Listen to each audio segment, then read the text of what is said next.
అది మీరంతా ఆశీర్వదిస్తే నేను ఎమ్మెల్యే అవ్వబోతా ఉన్నా 15 రోజుల్లో. అయిన వెంటనే ఇక్కడి నుంచి అక్కడికి లింక్ రోడ్ కిలోమీటర్ ఉంది కదా, దీన్ని తప్పనిసరిగా వేయిస్తాను. నేను దగ్గరుండి వేయిస్తాను, ఇబ్బంది పడాల్సిన అవసరం లేదు. ఓకే, ఎందుకంటే ఇది క్లియర్ చేస్తే అక్కడి నుంచి ఏదో ఒకటి కొంచెం బెటర్ ఉంటుంది, మేనేజ్ చేసుకోవచ్చు. ఓకే, ఈ కిలోమీటర్ వేయిస్తాం తప్పనిసరిగా. సమస్య మీ ఊర్లోనే కాదు, ఆదోన్లో ప్రతి గ్రామంలో కూడా ఉంది.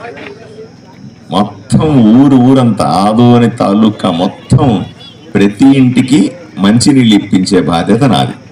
1 సంవత్సరం పడుతుంది. నేను ఎమ్మెల్యే అయిన తర్వాత ఆ నిధులు తీసుకురావాలి, దానికి డబ్బులు తీసుకొని పని మొదలుపెట్టి చేసేలా కూడా 1 సంవత్సరం 2 ఏళ్ళు పడుతుంది. తప్పనిసరిగా ఇంటింటికి కూడా వచ్చే ఏర్పాట్లు తప్పనిసరిగా ఇస్తాను. ఒకసారి ఆశీర్వదించండి. నమస్కారం.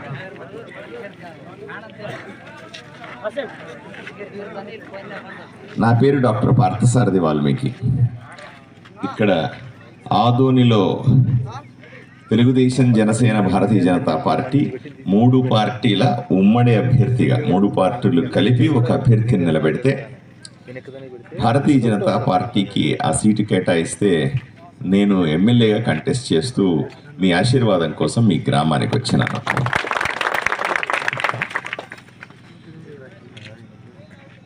అన్నలారా, తమ్ముళ్ళారా, ఇక్కడికి రాగానే నాకు చెబుతుంది ఏంటంటే, చిన్న గ్రామం అని, తక్కువ మంది జనాభా ఉంటారని, ఓట్లు వేయించుకునేటప్పుడు మాత్రమే జనాలు వస్తున్నారు, తర్వాత కనీసం బస్సు సౌకర్యం కూడా వేయకుండా ఈ గ్రామస్తుల్ని ఇబ్బంది పెడతా ఉన్నారు.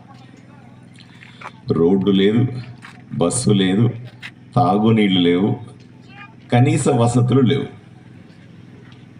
గ్రామం చిన్నది అనేది పెద్దది అనే ప్రశ్న కాదు. ఇక్కడ గ్రామం ఎంత దూరం ఉన్నా సరే, ఎంత మూల ఉన్నా సరే, ఎంత దూరం ఉన్నా సరే, తప్పనిసరిగా ఆ గ్రామస్తులకి అన్ని సదుపాయాలు కల్పించాల్సిన బాధ్యత ప్రభుత్వాల మీద ఉంటుంది.